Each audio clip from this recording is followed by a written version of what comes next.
Hello and welcome everyone to this episode of the Chocolate Life Live. My name is Clay Gordon. I'm the creator. Ooh, I've got something going on in the background. Can you guys hear something in your headphones? I do hear some music, yes. Does that help if I mute? I'm sorry? That was you, Jeremy. I just muted, so if it starts again, then it's me, and I'll switch to headphones. Okay. Okay. Can you hear me now? I can hear you fine. Okay, so we're fine. You don't need to worry about it. So Yeah, okay. This is the wonderful things about working with a live program, everyone. So again, everyone, my name is Clay Gordon. I'm the your host here today at the Chocolate Life Live. I'm also the creator and the moderator of TheChocolateLife.com. And today we are joined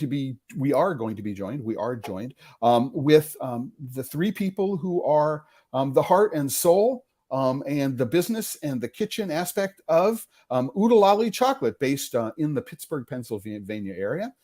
Hernan, you're out in California, I understand. And Jeremy, you are in Pennsylvania. So why don't you spend a few minutes introducing yourself? And then when you do that quick introduction, what I'm going to do is I'm going to introduce the product that we're going to be talking about today and why it's interesting.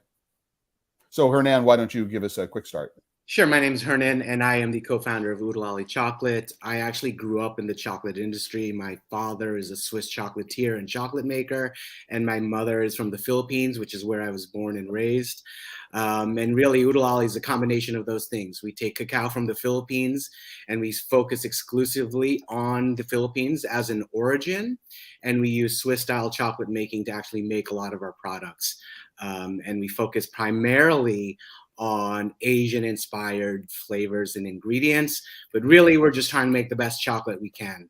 And Jeremy's, the sort of the first point of the spear when it comes to innovating and creating new flavors. All right, so Jeremy, that is the perfect segue to you. Your background is what? How did you get into this? How did you and Hernan stumble across each other? And I'm Jeremy. I didn't know anything about chocolate a couple of years ago. And even though I've known Hernan for probably over a dozen years now, probably more. And I knew his dad was a chocolate maker, and I knew his whole background was chocolate, but that wasn't what kind of brought us together. We were friends with when he was living in Connecticut and I was living in Connecticut.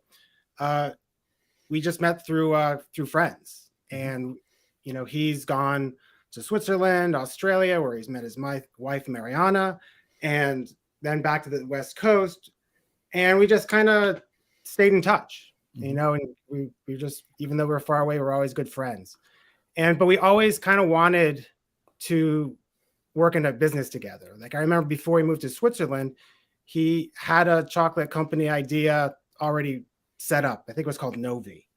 And I was on board then too. So then when a couple of years ago, on a whim, I went to San Francisco to help him sell some chocolate at a Philippine night market called Undiscovered, which is awesome. If you go to San Francisco and schedule a vacation or a trip around that weekend, because there's music and dance and awesome food, and the atmosphere probably helped get me into chocolate, because I was like, this is super fun. And then I went back a couple more times, and then the pandemic happened, and I decided to instead of just kind of helping out from the sidelines, why not really take a deep dive into learning about chocolate, since as you know we kind of so I'm gonna jump in here really quickly. So you explained that you don't come from a chocolate background. So where did you go to learn to make chocolate? Because it sounds like, I don't know, Hernan, if your background includes making cocoa from beans in Switzerland, right? Or whether this was something that came up in Jeremy, this is something that you learned as a part of the process of onboarding into oodaalolly.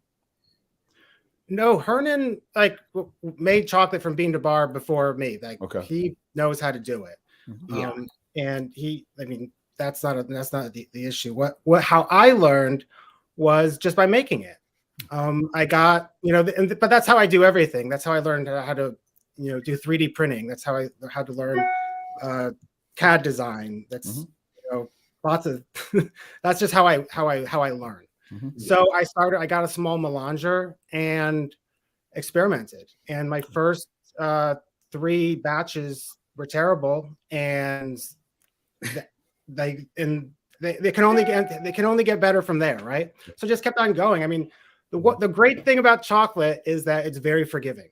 Like you can make decent chocolate relatively easily, and if you get that kind of like that hook, then you just want to keep on making it better and better and better. And that's kind of like what happened with me and Hernan oodaalolly.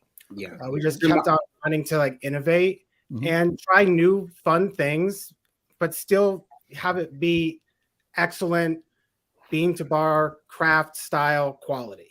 Like we want to do fun, interesting flavors and colors, but the ingredients are always going to be like our most important thing. Gotcha. Yeah. So Hernan, you wanted to jump in there as well. I was just going to say, like, my background, I'm actually a manufacturing engineer, right? So I grew up in the chocolate industry, but as a career path, I've been working in factories and optimizing, process lines for ice cream makers and tomato things and, all over the world. So in terms of like taking something and perfecting it, that's sort of like where I stay, I jump in. So Jeremy's like, okay, let's throw all these things together. Let's try all these new things. And then like when it comes to actually, producing these larger batches, that's where I sort of jump in and start helping sort of perfect this process and really making it, sort of a scalable product. And that's sort of like how we currently operate. So today we're going to be here talking about a special product. It is using a specific alternative milk, and we'll get to that. But I just want to point out that today we'll include a tasting, and we'll be talking about alternative milk chocolates in general. But I want to remind everybody, if you're new, even if you're not new, if you're watching, whether it's on YouTube, LinkedIn, or Facebook, you can go into the comments and you can send us a comment, and you can also ask questions. We'll get those comments and questions up on the screen so that we'll give you a shout out if you give us a shout out, and we will get your question asked and answered. And so before we begin, I want to say hello to Mark, who's from Denver, Colorado, Blue Spruce Chocolate. Yes, Mark, we heard that music in the background. It was the intro for my video. I don't know why it was playing on such a delay. I had this problem in a previous live stream, so I have an idea, but we were able to solve it very, very quickly. Mark has a particular question for you, Hernan. What do you consider Swiss style chocolate? Yeah. Well, whenever I think of Swiss chocolate, I just think of smoothness, right? Smooth milk chocolate. That's sort of what I grew up with. Whenever we were traveling around, we would just take small bits and throw it in bread and eat it. So I just think of a very good, sweet mouthfeel and smooth. And that's what makes it Swiss, because they use a lot of conching, right? And in that conching process, that helps sort of break down, get rid of a lot of the bitter flavors and those things that you don't want in chocolate, and it helps it become really sweet and smooth. And well, if we can, I mean, you were born in the Philippines. When did you leave the Philippines? So I left before I was, I was less than 2 years old. We moved to Switzerland. So you have no memories of local tablea and, Philippine chocolate? Not really. And so that's sort of like, this is part of the discovery that I've been going through, right? Like Jeremy said back, I don't remember the year, but we'll say 2007, I was thinking about doing bean to bar because I heard about, this was coming to the US, and I thought, well, this is really fantastic, right? Like we can make really great chocolate, using ingredients from the Philippines. And my dad was like really against it at the time, because he's like, no one's going to pay that much for bean to bar chocolate. It's too much work. It's too expensive, et cetera, et cetera, et cetera. And I was just thinking, okay, well, I'll do it on my own then, I'll explore it. And, I formed an LLC. I wrote a business plan. I went to the SBA. I did everything. But then, I had the opportunity to move overseas. And I was like, well, my dream has always been to sort of live and work overseas, and I can make chocolate. And at that time I thought, well, I can come back to chocolate. I'm going to go overseas for now. Chocolate is patient. It will always be there for me when I Right. go. So when I came back in 2016 in the US and I saw all these amazing bean to bar companies that had sprouted up all over the US, I thought, wow, this is amazing, right? Like the quality of chocolate has. So so the company has an unusual inspiration for the name, and I didn't know it when you mentioned it to me. I asked how it was pronounced properly. Oodaalolly. That makes sense. Yes. But you said that it is a certain company whose founders' initials begin with a W and D, who is notoriously litigious around their intellectual property. Can you give us an idea of like where this, because I don't recognize which movie this character comes from. So where does, I mean, others may know, but where does oodaalolly? So oodaalolly is actually a song in this old cartoon Robin Hood by by the Disney company. Right. And when my son was really little and is really upset, the only thing that would make him stop crying was this song where they would say, oodaalolly, golly, what a day. And I always liked sort of the sing-songy nature of it. I liked his reaction to it. And it's a made-up word, but it's meant to be an expression of joy. And when I was thinking about, starting the company, that's what I want people to think when they're tasting our chocolate, right? Like it's a great name story. I love it. So I do want to remind everybody that for every single one of the live streams that I produce here on the Chocolate Life Live, there is a post on the Chocolate Life. So if you go to the homepage of the Chocolate Life, what you'll do is you'll see that there is a link, a post on the upper left-hand corner of the rail. I call this the top rail. And you can click on it and you will go to this post. You'll find background information and also links to resources. So you don't have to read this screen closely. You don't have to worry about catching the URLs. What you can do is you can go and say, oh, if I want to visit the oodaalolly website, the link is there. We're going to be talking about a specific new alternative milk, which is called Perfect Day, which I talked about in a live stream last week. And because we're talking about all plant-based milk alternatives, there's a link to the new FDA guidance on plant-based alternative milk labeling. So you don't have to go find the previous live stream that I've done. But at the end of the day, what I will do is I will put links to the other live streams where I've talked about alternative ingredients and alternative milks in the post so that people can go to it. So, guys, so Swiss style chocolate, Filipino heritage. Has the interest always been there to go and focus, more in a vegan direction as opposed? So, did you start off using, milk made from happy Swiss cows, or was there always, a desire to go and do something which were focusing on alternative diets? People were looking for alternatives to dairy milk and other things like that, for example. So Hernan, do you want to? Because you started the company, and before Jeremy joined you. Absolutely. I mean, we still sell, traditional milk chocolate using whole milk powder. I don't think that's going to change because I think, obviously that's something that people are still enjoy and want to taste. But, one of the things that we discovered one of the things that Jeremy and I think both have is like, we both are very interested in trying out new things, regardless of what it is. And I think that's true just in our lives in general. And so we are always on the hunt for something that's a little bit different, something that's a little bit unique, something that is not out there. And so, we experiment with a lot of different ingredients in general. And a lot of them we're sourcing from the Philippines. We're trying to look for different spices, different fruit powders, different things like that we aren't seeing in the market. And it's through this discovery that we're finding, there's a place for different types of ingredients that aren't currently in chocolate. And so if I can jump in there, because there's something. Sure. So it makes sense given that I don't know much about the details of the Filipino diet. Yeah. Right? But so was it more natural to you to start off with a coconut milk, right? Because absolutely. And then move into something like oat milk, right? And so what is that progression like? And I suppose the question is, when you're going from dairy milk into coconut milk, you probably ran into some formulation questions. I don't really need answers on exactly how you solved the formulation, but Sure. what are some of the challenges that you saw in going from a dairy milk to coconut milk, and then from coconut milk into oat milk, which, even though it's powdered, is probably extremely different from coconut milk. So I don't know who wants to tackle that question. Jeremy, how about yourself? I'll go. Coconut milk, as I think is notoriously difficult to work with chocolate because it's incompatible with the cocoa butter. It works and you can get it to work and it tastes awesome, but it's tricky to temper unless you are good at tempering. You know what you're doing. Luckily, when I would come up with experimental recipes using coconut milk, I just would load it with cocoa butter seed to like ensure that I got it to temper, just so I can have something to try and see how it looked and see how it came out.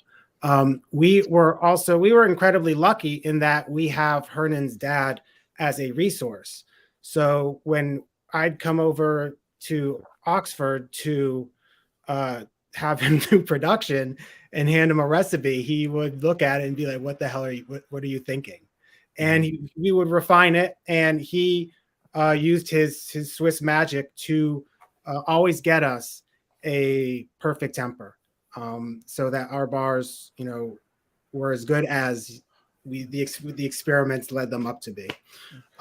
If I can jump in really there, I mean, this is something that many people may not know, but I wanted to know if it's something that you had familiarity with, which is that Philippine coconut milk or coconut water tastes very, very different from Brazilian coconut water. The Brazilian has a sort of almost like a sour or flat kind of undertone, where the Philippine coconut water has a different one. So you guys are saying coconut milk. I mean, do you notice sort of regional differences in the coconut milk you're using and how it affects the flavor of what's going on? Fat content in terms of different milks? I mean, how do those things strike They're you? all, the thing we would always look for, people that would sell us quality coconut milk at under certain quantities that you needed, because we were a small company. So when it came to regional variation or fat content, we were kind of hamstrung by budget. So we would get the best ingredients we could that we knew were traceable and at least traceable, organic, and would work with those. So I imagine from your description of the difference between Philippine coconut and Brazilian coconut, that makes complete sense, because Philippine cacao tastes really different from Brazilian cacao. Philippine mango tastes amazingly different from mango from India or South America. So I mean, I think that's one of the great things that I learned about chocolate just getting into this, just how a variant it can be. I mean, again, before I started making it, chocolate was chocolate. Right. Well, I would argue that when we talk about Swiss style milk chocolate, there is something about Swiss cows coming down from the Alps and taking summer milk, right, and using that's in there. So the reason why I brought it up, just in terms of the broader question, is that many people think about origin when they're thinking about chocolate, right? They're only thinking about the origin of the cocoa beans, and yet the origin of the other ingredients, right? I completely agree with what you're going. Very, and when it comes to dairy milk, time of year has a huge impact on fat content and flavor and all sorts of things like that. And so that's why I wanted to bring up that particular question. I mean, I don't have a whole lot of experience tasting coconut milk powder, right?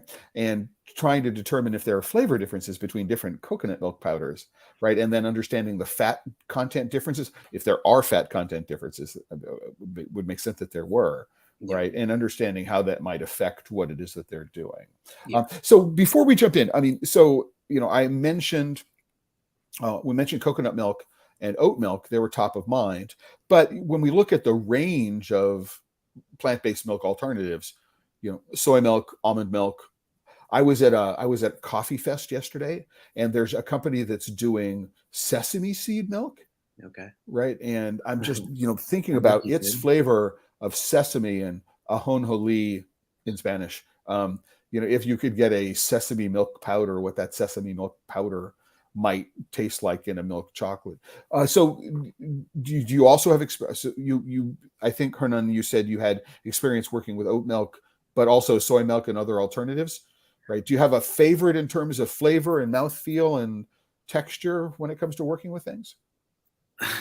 Personally, not really. I mean, I still love, just regular old milk. Even my kids still drink whole milk. That's always my number one choice, but I think in terms of, as you're saying, like there is a subtle difference in the flavor in all of these different milks. And I think they do impart a certain level of flavor. So I think the challenge for chocolate makers is actually to use that to their benefit rather than trying to hide it and say like, this is just like, normal milk powder, when it's not, right? Clearly there's going to be a little bit of a taste, whether it's soy milk, sesame milk, oat milk. And I think, the real challenge is like, how do we, then take that taste and balance it out with the other ingredients that we're using in the chocolate.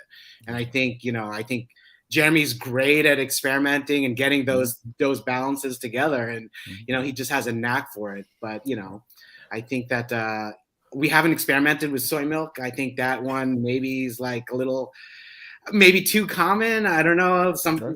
Plus soy sort of has a very strong flavor. The sesame milk sounds super interesting, especially since we like Asian ingredients. So maybe that's actually something that we should experiment with. But it sort of gets me excited to know that there's all of these other things that we could potentially play with and try. Yes, let's take a very, very expensive nut, hazelnuts, macadamia nuts. Sure. And let's figure out a way to make them even more expensive by converting them into a milk, right? And then make them even more expensive by dehydrating, getting all the water out of it, which is just crazy. So, Jeremy, because I know that the specific question is what kinds of challenges did you personally face in trying to get oat milk to work? Right. Because, structurally, I mean, there's no fat in them or almost no fat in them. And so it seemed to me like it's the opposite of coconut milk in many respects. The biggest struggle we had, and you're not going to believe it, with using oat milk was I found this really awesome oat milk that made beautiful, beautiful oat milk chocolate. And then Vladimir Putin invaded Ukraine. And I get cut off my supply of this perfect oat milk that made this beautiful chocolate. So we had to scramble and find, replacements. And like you were saying about, Swiss cows and summer milk and the wheat from where this came from in Ukraine was better than the wheat, we were able to get in, for our replacements. And that's the biggest thing, because you're right. Like there are regional variations, and we did find that with oat milk especially. So it's I think it's an interesting, again, going back to it. I think one of the most obvious ones when it comes to chocolate is understanding sort of the flavor difference between Madagascan vanilla and then Tahitian vanilla, right, and then Mexican vanilla. I mean, it's not exactly. There's Puerto Rican vanilla. It's small, but it's growing. Right, but I wonder which genetics. Is it going to be planifolia or is it going to be tahitensis? I mean, there are a couple of different ones, and we have these terroir differences associated with it. But they're fundamentally different. And you're right. Why are we always focused on the origin of cocoa beans, right? When we talk about single origin, I'm thinking about, for me, I'm going, could I do a trio just for fun of 3 different oat milk bars where it was always the same cocoa, but it was oat milk, right, made from oats from 3 different parts of the world, right? And you get to think about the terroir differences. Don't think about terroir. And I don't know, Mark, if that answers your question. Is it, if you go to the store and you buy Quaker oats and you're making oat milk, or you're buying a commercial oat milk powder, I don't know which you're doing. that it could be that one of the challenges to get just a decent flavored oat milk chocolate is the raw ingredient itself, the way it's processed, the way it's toasted or not, right, in the process of making things, right? Really, really interesting idea. All right, so we've got this new alternative milk from this company called Perfect Day, right? And it's weird because it is a plant-based milk alternative, but it contains nature identical animal protein, right? So, I mean, are you guys the first to put this into a chocolate bar in the United States? We are the first to put it in a good chocolate bar in the United States, because Perfect Day first worked with Mars, and they made a little experimental brand called CocaCola, and I got some, and it, this was after I first learned about the Perfect Day non-animal milk protein, so I wanted to try it. Like we reached out actually before the Mars product even came out. So when it did came out, I definitely wanted to try it. So I tried it, and I was like, we can do better. Like this was, I used this really cool ingredient, but not have the chocolate be good. So that's what we set out to do when, we discovered this ingredient. Mm-hmm. That's kind of that's what we always do whenever we're, trying to make any, new products, new chocolate, new fun thing. So we had a short correspondence in the process of putting this together. You said that, physically, the way that the powder arrives at you is different. Well, it probably doesn't arrive in a little shaker like that, right? No, what I'll do is I'll take you outside and show you what the powder looks like. Oh, okay. That way you can see. So, little impromptu view of my backyard. Let's get you in some place where there's a little bit of shadow. I am so totally jealous. I live in a very, very urban part of New York City, and I don't have anything like that much space and grass and green. Great, thanks. This is the powder. Can you raise it a little? You can see it just blows right away. It's like talc powder. So it's very, whenever I work with it, I think of that Timothy Dalton, James Bond, with where he goes to the drug lab, and you see people working with cocaine and they have all the masks on. Right. And I'm like, if it's anything like this, I understand why they're all wearing masks. Is this stuff? Watch. Yeah. Oh, raise it. Yeah. Hold on. All I can think of is, what is that? Woody Allen and Annie Hall, and he sneezes. It's terrible. Yeah. Okay. So I'm always very careful using it. It's all over my screen there too. So. Yeah.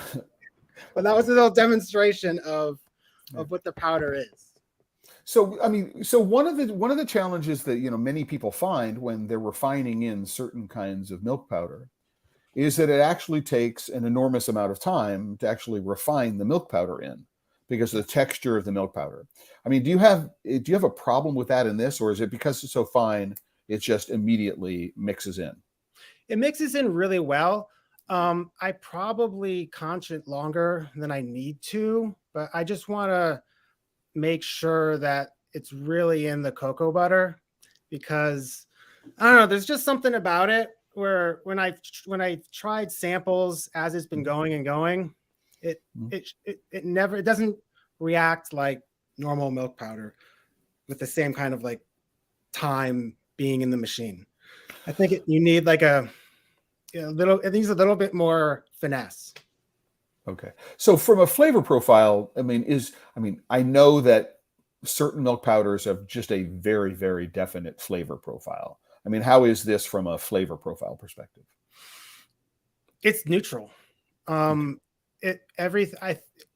What happens, what's nice about it is that it's a milk chocolate. I think that's the cacao kind of have a little bit more of a voice, but it also reacts with, there's got to be some reaction with the sugar and giving it a nice caramelly flavor.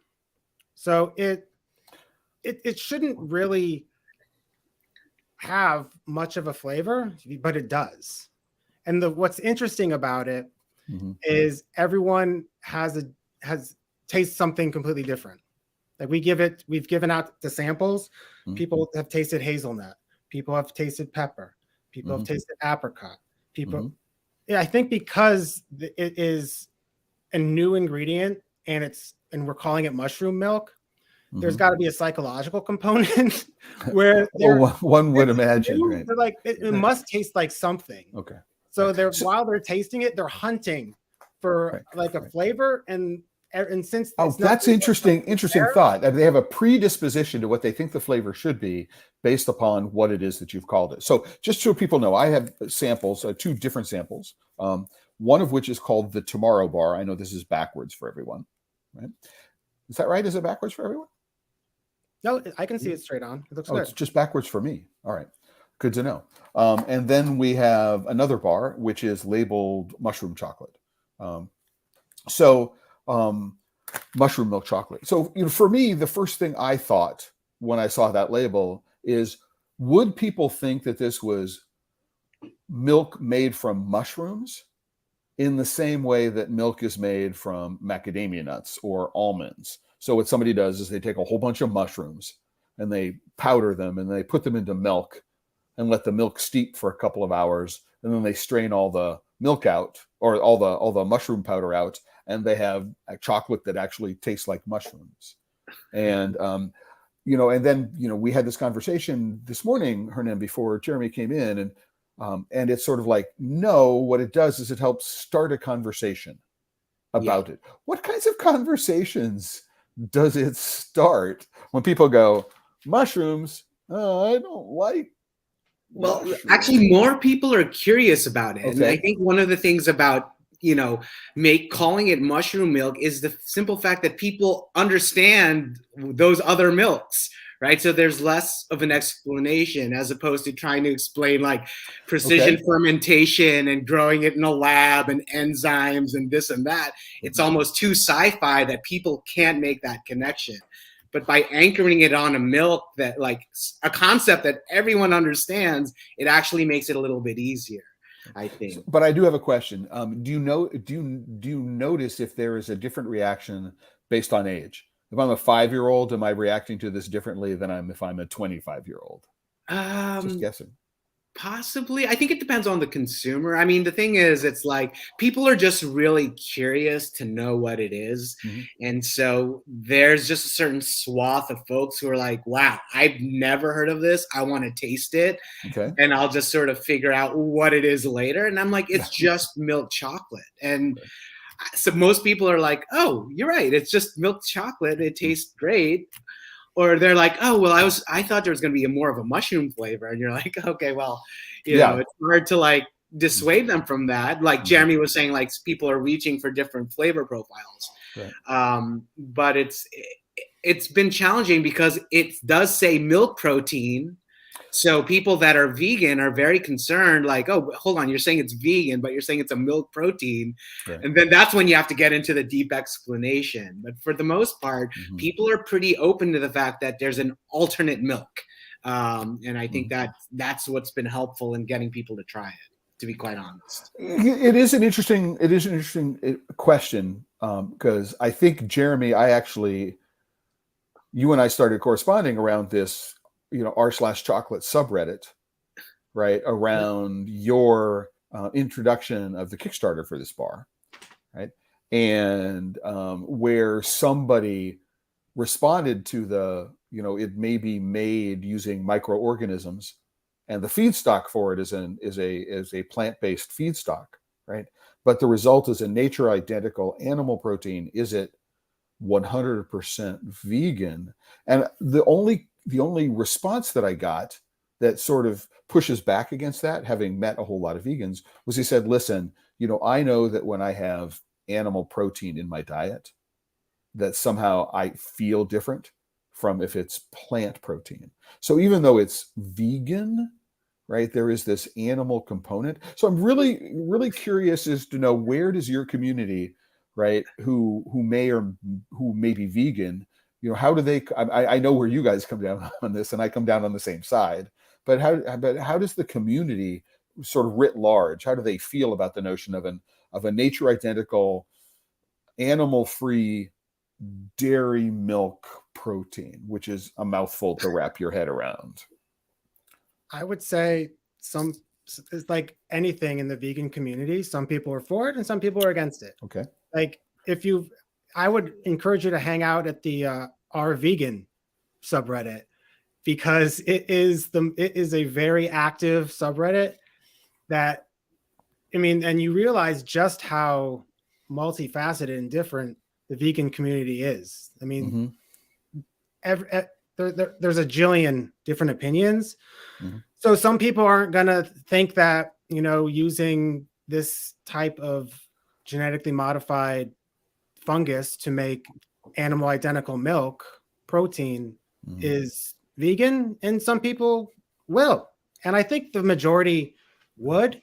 But there are different, it's almost like, being Reform Jewish or conservative or Orthodox. It really is. There are different hierarchies of vegans.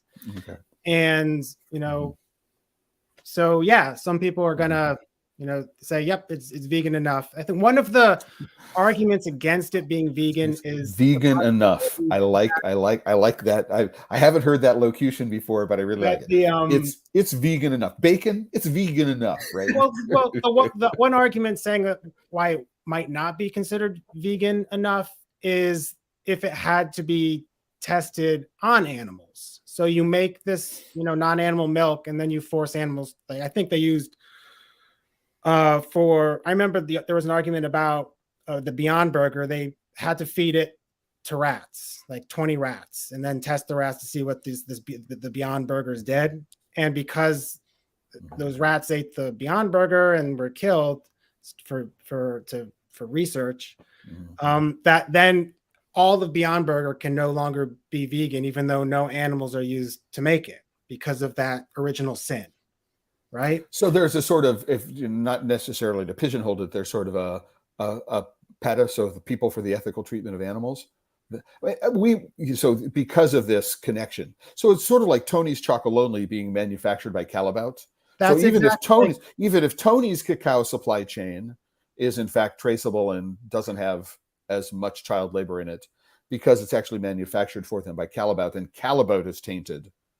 Yes, therefore, Tony's Chocolonely. I mean, in kind, maybe not degree. I mean, just because, I mean, 20 to 60 rats versus an entire cocoa industrial complex that, has, made its money and made its investments and has everything because of that dark past is probably a little more, suspect and open to, a little more critical eye.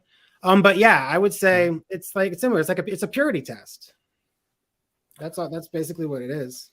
I understand completely. So I want to get to a couple of questions, and I want to hear what it is that you guys have to say about these questions. So Keith Ayub is a regular contributor to the Chocolate Life, and Keith he's connecting here from New York City, and he has been assisting me and actually driving the writing that I've been doing around cadmium and lead and other things like that. So there was a recent scare about erythritol, about whether it was safe.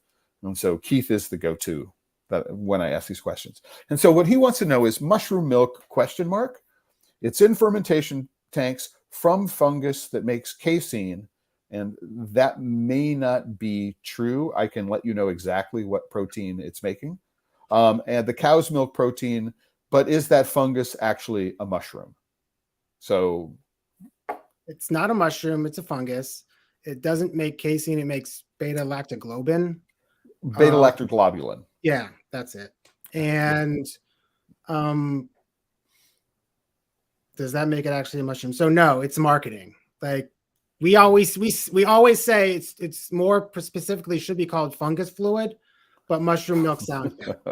So, yeah, fungus fluid is, should be a line out of, Chicago Hope or House MD or someplace like that. It doesn't have a place in food. I don't think you would get many people or not food that I want to eat, right? So obviously that.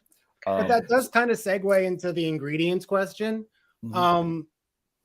Like we always err on just being honest and telling where we get our ingredients. So the only, like, do we have to list all the ingredients of the alt milk? Yeah. I mean, usually there's not, we always go with the simplest. So just so everybody knows, there is a set of comments here, and Keith has got another comment in the background that I haven't brought up yet. And so Jeremy is reading that comment, right? And then of course, Carla is coming from, Carla is saying, she's like, oh boy, I do like me some fungus fluid, I do. Right? You know, a mushroom tea is very, very nice. Maybe a mushroom cream sauce. That's I mean, true. but That's true. yeah, though technically they're both fungus fluid, but yeah, an exudate of fungus, maybe not. This is why we named the chocolate bar the mushroom milk chocolate bar, because it's fun having these kind of conversations. Okay. About like, well, it's not really a mushroom, it's fungus fluid, and it gets people going, and like, you know, and it's a little more controversial or thought-provoking than Tomorrow Bar. Yeah, which is the original name for it, right? That was the original name. We were, you know, we wanted to be like the chocolate of tomorrow, like the 1950s, you know, atom punk vision of the future that only resonated with me. That didn't resonate with anyone else. Right. And but going from the Disney influence, there's a certain George Clooney movie with it looks at Tomorrowland, the future. I'm just, you know, borrowing other cultural references that we definitely, you know, tapped into more of a sci-fi angle in the beginning, because we were saying, you know, it is sort of, you know, grown in a lab. Let's just lean into that, right? You know, this is the future, right? Like this is billions of dollars are being pumped into plant-based everything, right? And we recognize that there's a benefit for the environment and all these other things, and so it is the future. That's what we were thinking of when we thought of the tomorrow. So I do want to jump in here really quickly and say, Keith, if you're interested in really getting into it, you can go to this post on the Chocolate Life. There is a link to the Perfect Day website. And so if you do click on that link, right. So I have a browser that allows me to split the tabs. You can go and you can find here on the Perfect Day website, you can get all sorts of information about specifically they don't tell, I don't remember if they tell you the specific strain of fungus that they're using. Right, they do mention, they talk about microflora, and one of the things that's because you can see here, discover our approach here on the homepage. They'll tell you to some extent what it is that they're doing, not in a huge depth, but you will get there. But one of the things that they do talk about, and again, there's no labeling law here in the United States about this, is that they use a term called strain engineering to talk about the specific fungus that they're using, and that's I suppose a euphemism for genetically modifying. Is that a fair? I mean, you guys have been talking with the company more than I have. Is that a fair understanding that it's actually GM? Yeah, I mean, it has to be programmed to make the enzyme that they wanted to make.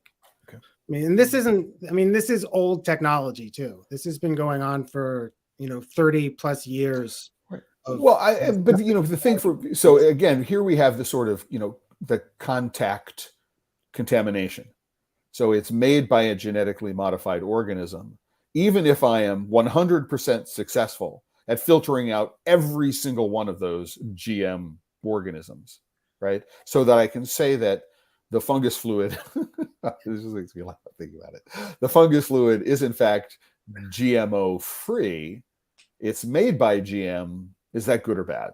It's very mealy mouth lawyered, like trying to describe what what it is, because it's like technically it's not because of this, and it's a very clever legal style argument that makes sense and is logical, but it leaves there's something about it where you're like, even though it technically is not genetically modified ingredient.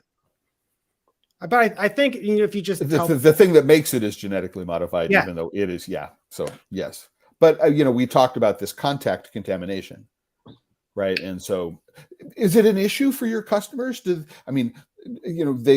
past fungus fluid, right? And they're bought into the notion of it being mushroom milk, and they're okay with it. The description of it being vegan because no animals were used or harmed in the making of it, right? Do you ever get to the GM? Do they ever get to the GM point, and do they care about it? Do you want to tell them about the mushroom guy on Instagram who was like pro it GMO?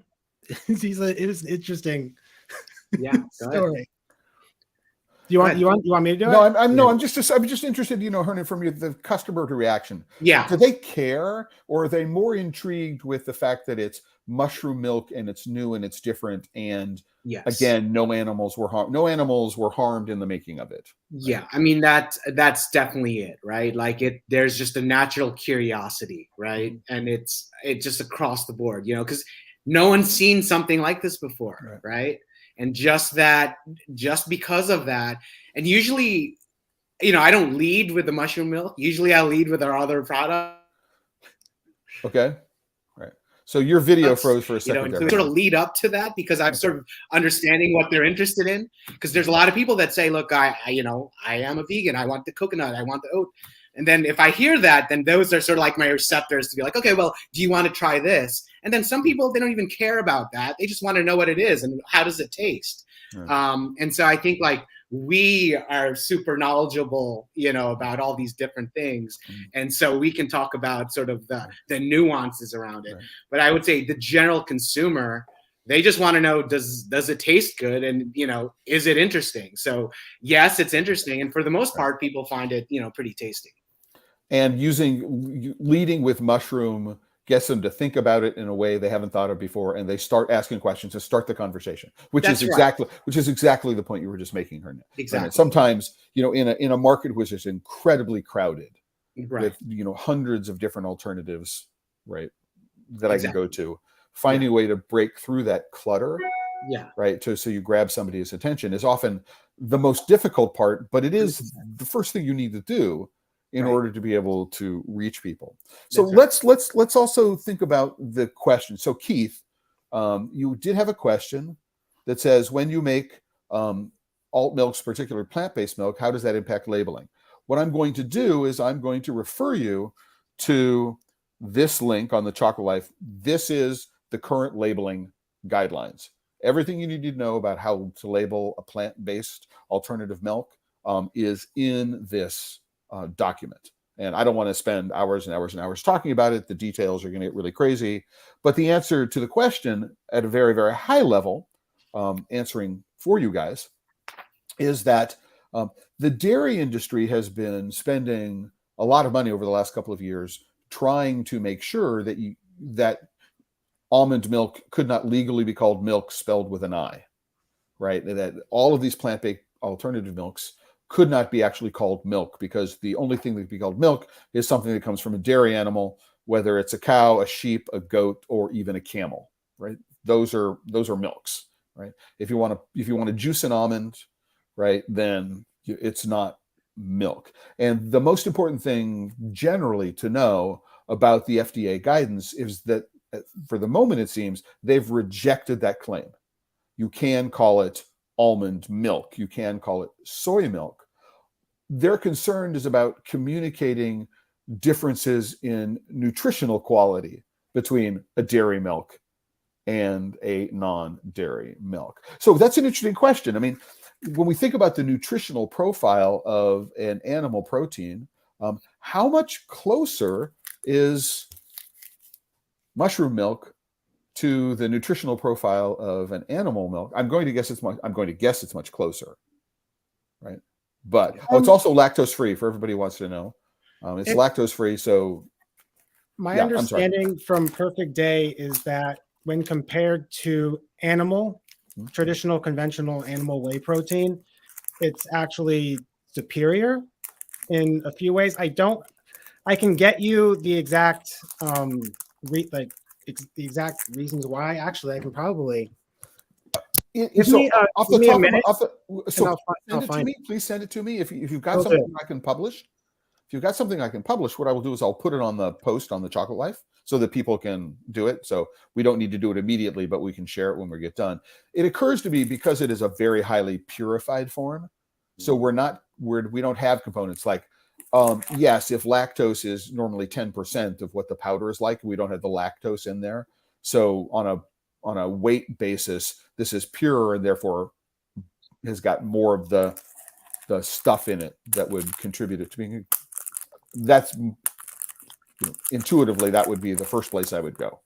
Right. But I want to say to everybody, man, the hour has flown. We're at 50 minutes past. We got another 10 minutes to go, and it's time to taste. So I just want to let everybody know I'm going to be starting the Tomorrow Bar first. My understanding, you said, Jeremy, the difference between the Tomorrow Bar and the Mushroom Milk labeled bar is that the Mushroom Milk labeled bar has sunflower lecithin in it. That's correct. That's the Tomorrow Bar does not have any sort of emulsifier ingredient. So just so everybody knows, reading the back of the label, organic Philippine cacao, organic cane sugar, organic cocoa butter, and non-animal whey protein. So that's all. You're not declaring it as milk on the label, on the back, on the ingredients label. It's not even, and it's not even labeled. The Tomorrow Bar is not labeled as milk on the front. And in the side, it actually says this is not milk chocolate. Interesting.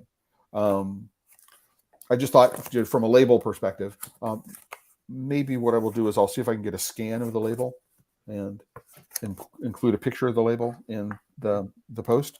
But what should I be expecting? So this is the Tomorrow Bar. What should I be expecting?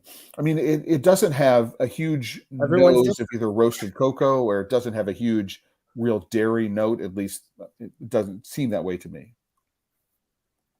Yeah. What do you think I should be?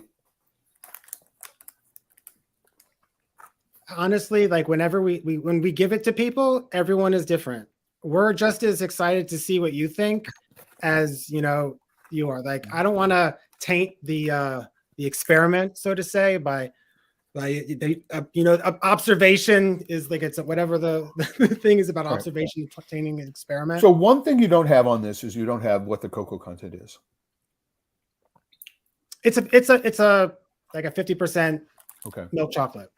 It's around that. I mean, it's not anything revolutionary in terms of chocolate. No, I'm just trying to sort of gauge my response. So I would say, I think that the cocoa beans, I'm guessing the cocoa beans have a fairly low roast profile. I'm just guessing. There's a definite sugar sweetness that for 50% is a little sweet for my taste. Right.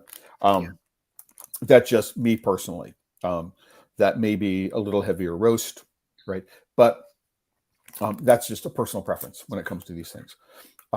There's nothing in this that screams, if I just picked it up and tasted it blind, I mean, there's nothing in this said, I would think this is some weird milk.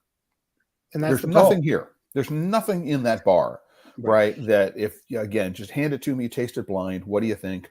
I would have that reaction. Personally, for me, it's a little sweet. I love dark milks. It's what I eat recreationally. Yeah. When I think about professional, however, I mean, there's this interesting vegetal component.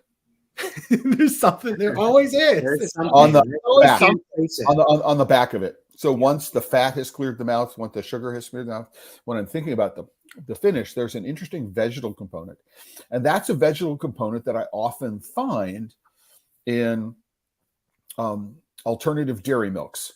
So I don't have any of the sort of tanginess that most people associate with goat's milk, or the tanginess that people associate with sheep's milk. If you put a little salt in it, that back vegetal might remind me a little bit of camel milk, which is like very, very umami-ish. Okay. So there's this sort of umami vegetal quality on the back end of this. It's surprising given how clean the front is. Now, I like it. I'm not saying it's bad. It was surprising in an interesting way to get that there. So very, very, very, very interesting. So the mushroom milk chocolate, you actually say mushroom milk chocolate on it, right? Tastes great, less mooing. Okay, that's great. And the ingredients: organic Philippine cacao, cane sugar, butter, non-animal whey protein. Now, is that how Perfect Day suggests that you actually identify their product on the They label? have branding and labeling guidelines. Okay. And since we're using their product, they prefer us to use them. So that's why it says animal protein in blue on the front, has the label. Oh, it does have, yeah, made with Perfect Day. Gotcha. Right. Oh, and so I'm looking very, very closely at this big bar. We have the little Swiss cross and probably something which is associated with the Philippine flag as well. Is that correct, Hernan? Yeah, well, Jeremy's background is in 3D printing, so we 3D print all of our own molds. Gotcha. So one of the things that I'm actually going to be most curious about is that the small bar, which is 25 grams, is very, very thin, right? And so it has an effect on bite and chew and melt. And so this is more like, I want to say 6 or so millimeters thick.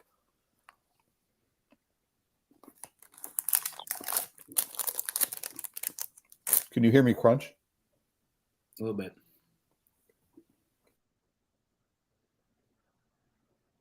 I can't. Crunch louder. I muted my mic. So, is it the same recipe? It is. Other than the lecithin. So it's the same roast, same sugar level. Yeah. Same amount. Everything's the same. What's really interesting here was that upfront sweetness that I thought was too sweet for my taste is not as present in the thicker bar. Something about the presentation, the way it melts and things evaporate on the thin bar. I tell you, everyone is like anti-lecithin, but it's a really interesting thing to work with. And just because it gives you a different, like an incredibly different mouthfeel for an incredibly small amount of ingredient. Yeah. I am a pragmatist. Use what makes your life easier. If you've got a low-fat cocoa bean, right, and you don't add cocoa butter to it, you're just making your life miserable, right? Because it's going to be hard to temper. It's going to be hard to deposit. I'm a big fan of doing what you do. I am not against using lecithin in any form in any of these bars. It's just that when you don't know how to use it properly, right, then you run into the textural and flavor issues that many people will find. And again, you have some people who are purists, right, who represent 0.5% of all the potential customer base out there, and then you got people who just want something that they can enjoy and are not going to evaluate it the same way. And so, letting 0.5% of your market dictate everything you do for everyone, for me, doesn't make a whole lot of sense. What's also interesting is that sort of umami. I don't want to use barnyardy, right? Which is sometimes a phrase. I used it yesterday talking about a cheese. It was barnyardy. You're talking about mushroom milk chocolate. Use whatever words you need to use. Yeah, it is the mushrooms. Anyway, it also presents differently. Now, that could be the lecithin, which is causing those aromatics to release in the mouth very differently, and it could be the thickness. But I got to say, I much prefer the presentation of the bigger, thicker bar, right? Because it seems less sweet, right? And that flavor, while there, is not at present. I want you to know, Carla, apparently, that opening chocolate, has tried it. She purchased it, and she said, there's something that I could not quite nail down. She was one of the first people we, gave her a bar. We contacted her, and she, as normal, was like, "I'll give you my honest opinion. If I like it, I like it. If I don't, I don't." And we're like, "That's exactly what we want." Because we want it. Well, I'm doing it live. I mean, this stuff the samples arrived, I think, last Wednesday, and here it is Tuesday. So I've had them for a week. I was very, very careful to put it aside and not try it, and to be able to do it live. And so I had this real-time feedback of things where they're going. So just a couple of quick things. Keith, have you run into pushback from the anti-GMO movement?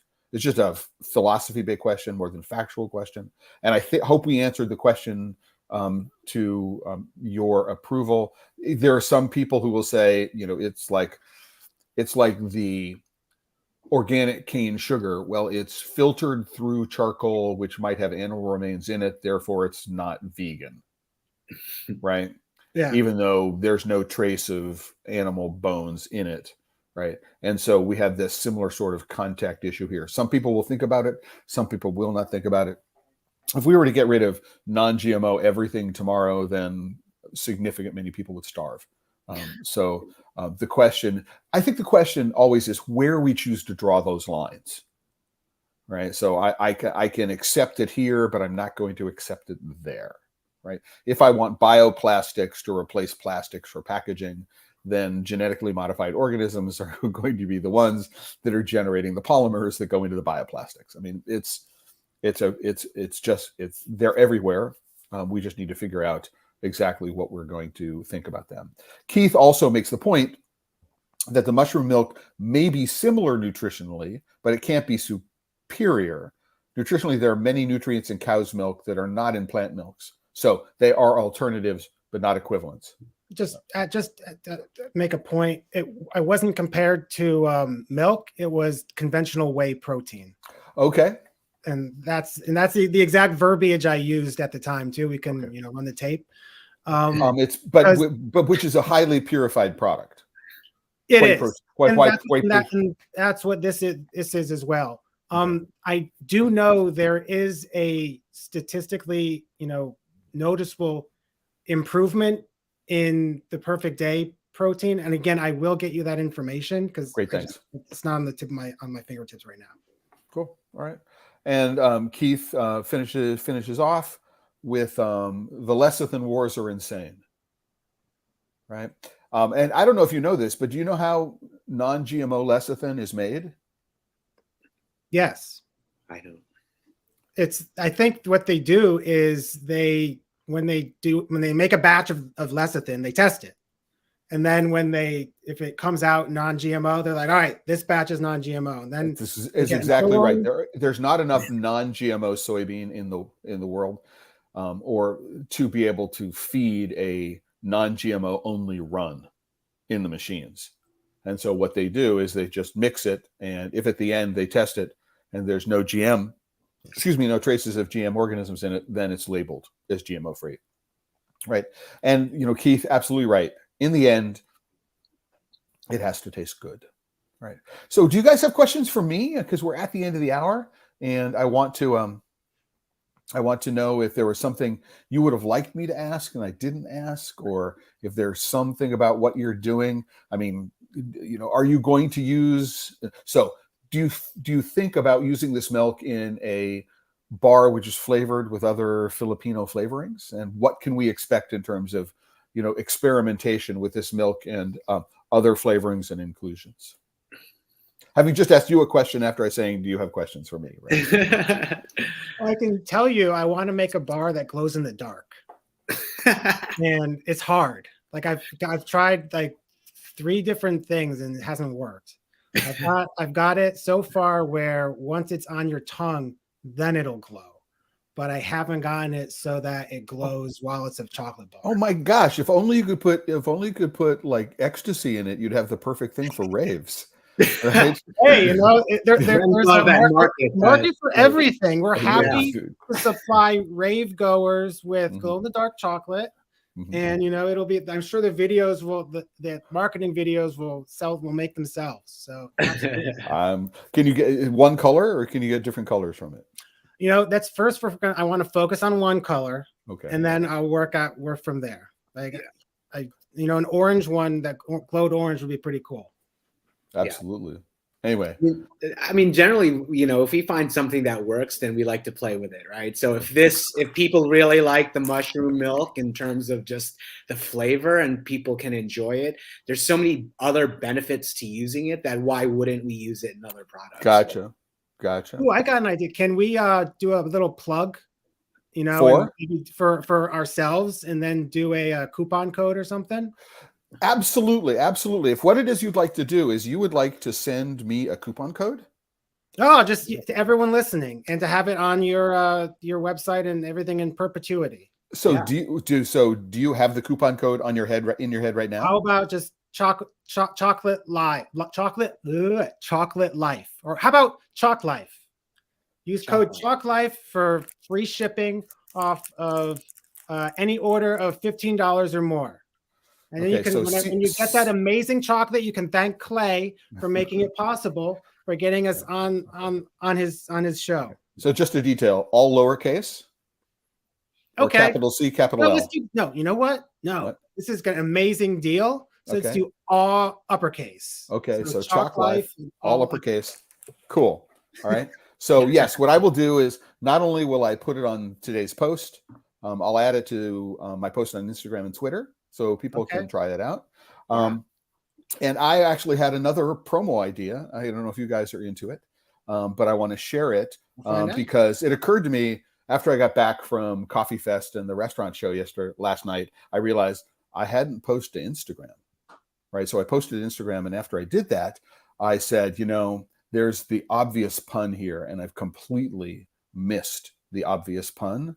And so I'm wondering, right, could we do a play on got milk? Right? Okay. Right. Using this image of the cow that I had worked on with the phrase alt.Milk over the cow.